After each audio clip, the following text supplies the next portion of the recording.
Hello friends, आज हम लोग class 8 beehive English text book का चैप्टर 2 पढ़ेंगे। ठीक है, चैप्टर 2 है सुनामी। यह है चैप्टर 2 सुनामी। इसका सेकंड पार्ट पढ़ेंगे, टिली स्मिथ का जो रियल स्टोरी है उसके बारे में। Now here is a story from Thailand. ये स्टोरी थाईलैंड से है। The Smith family from south east England were celebrating Christmas at a beach resort in southern Thailand. South east England से आने वाले एक स्मिथ फैमिली क्रिसमस मनाने के लिए आई हुई थी साउदर्न थाईलैंड में। Tilly Smith was a 10 year old school girl. Tilly Smith एक 10 साल की स्कूल में पढ़ने वाली लड़की थी। Her sister was 7 year old. उनकी जो बहन थी वो 7 साल की थी। Their parents were Penney and Colin Smith. उनके पेरेंट्स का नाम है। इट वॉज 26 दिसंबर 2004। वो जानलेवा सुनामी की लहरें जो आई थी 26 दिसंबर 2004 को आई थी, जो कि क्रिसमस के जस्ट अगले रोज। Deadly tsunami waves were already on their way. Tsunami की लहरें अपने रास्ते पर थी, मतलब कि वो आ रही थी सुनामी की लहरें। They had triggered by massive earthquake of northern Sumatra earlier that morning. Northern Sumatra के समुद्री भाग में जो भयंकर भूकंप आया था, जिसके कारण वह सुनामी की लहरें ट्रिगर हुई थी। The water was swelling and kept coming in. पानी जो था समुद्र का वह वापस जाती हुई प्रतीत हो रही थी, जैसे कि समुद्र छोटा होता जा रहा था। पेनी स्मिथ रिमेंबर्ड। पेनी स्मिथ को याद आया। The beach was getting smaller and smaller. I don't know what was happening. Penney Smith को नहीं पता कि ऐसा क्यों हो रहा है। But Tilly Smith sense that something was wrong. Tilly Smith को समझ में आ गया था कि कुछ तो गलत हो रहा है। Her mind kept going back to a geography lesson. उसका दिमाग जो है एक जियोग्राफी लेसन को याद कर रहा था, जो कि कुछ ऐसा ही मिलता जुलता उसके टीचर द्वारा बताया गया था। She had taken in England and just 2 weeks before she flew out to Thailand with her family. Thailand आने से कुछ 2 हफ्ते पहले ही उसे यह चैप्टर इस प्रकार का कुछ घटना पढ़ाया गया था उसके टीचर द्वारा ज्योग्राफी में। Tilly saw the sea slowly rise. Tilly ने देखा कि समुद्र धीरे धीरे ऊपर की ओर उठ रहा है, समुद्र का पानी ऊपर की ओर उठ रहा है। एंड स्टार्ट टू फॉर्म, और फॉर्म यानी कि काफ़ी सारे बुलबुले बन रहे हैं, बबल्स एंड फ्रॉम whirlpools.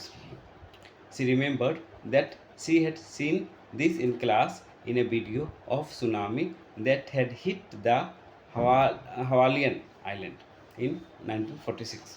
1946 में इसी प्रकार की कुछ घटना घटी थी जो उनके टीचर ने वीडियो में क्लास में दिखाया था। Her geography teacher had shown her class the video and told them that tsunamis can caused by earthquake, volcano and landslides. तो Tilly started to scream at her family. Tilly चीखने चिल्लाने लगी, अपने परिवार के सदस्यों को बुलाने लगी। To get off the beach से भागने लगी। She talked about an earthquake under the sea. उसने बताया कि समुद्र जो व्यवहार कर रही है, तो ज़रूर समुद्र के नीचे भूकंप आया होगा, अर्थक्वेक आया होगा। उसने बताया जैसा कि उसके हिस्ट्री टीचर द्वारा उसे पढ़ाया गया था। She talked about an earthquake under the sea. She got more and more hysterical and said her mother Penny. उसने अपनी मम्मी पेनी को बताया उसके जियोग्राफी क्लास के बारे में। I didn't know what a tsunami was. उनकी माँ कहती कि मुझे नहीं पता था कि सुनामी क्या होता है, लेकिन चूँकि बच्ची इतना अजीब तरह से व्यवहार कर रही थी, तो ये लोग वहाँ से डरी हुई थी, व्यवहार कर रही थी थोड़ा सा अलग तरह से, जैसे एकदम डर कर लोग कैसे व्यवहार करते हैं उसी टाइप से। तो उसकी माँ इसे देखकर वहाँ से निकल पड़ी। I thought something serious must be going on. उसकी माँ कहते हैं कि ज़रूर कुछ सीरियस होने वाला है, उसे ऐसा लगा। Tilly's parents took her and her sister away from the beach. समुद्र के किनारे से वे लोग दूर चले गए सपरिवार। To the swimming pool at the hotel. A number of other tourists also left the beach with them. कई टूरिस्ट उन्हें देखकर वहाँ से निकल पड़े। कुछ खतरे का आभास होता हुआ प्रतीत हो रहा था। समुद्र भी अजीब व्यवहार कर रहा था। पानी की लहरें ऊपर उठ रही थी, बुलबुले बन रहे थे। Then it was if the entire sea had come out after them. और उनके जाने के बाद समुद्र की लहरें और ऊंची उठने लगी।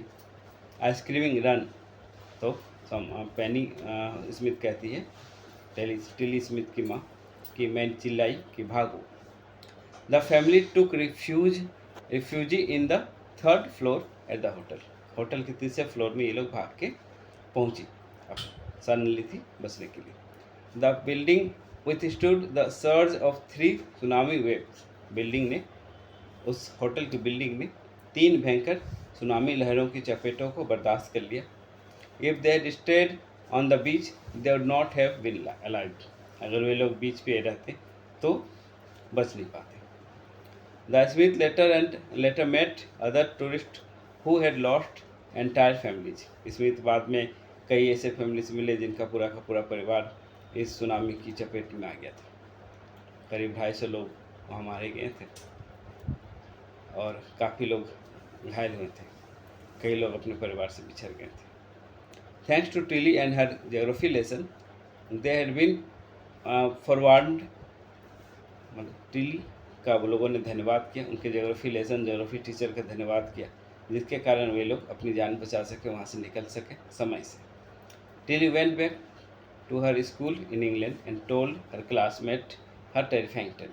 टिली अपने स्कूल वापस गई और अपनी यह भयंकर जो घटना घटी थी इसके बारे में बताई। तो मॉरल ऑफ द स्टोरी ये है कि क्लास में पढ़ाई पर ध्यान दीजिए। आप अगर अपने पढ़ाई पर ध्यान देते हैं तो ये आपकी, कई लोगों की ज़िंदगी बचा सकती है, देश सेवा में और इस विश्व की सेवा में काम आएगी। Thank you. अच्छा लगा तो अपने क्लासमेट को वीडियो शेयर कीजिए।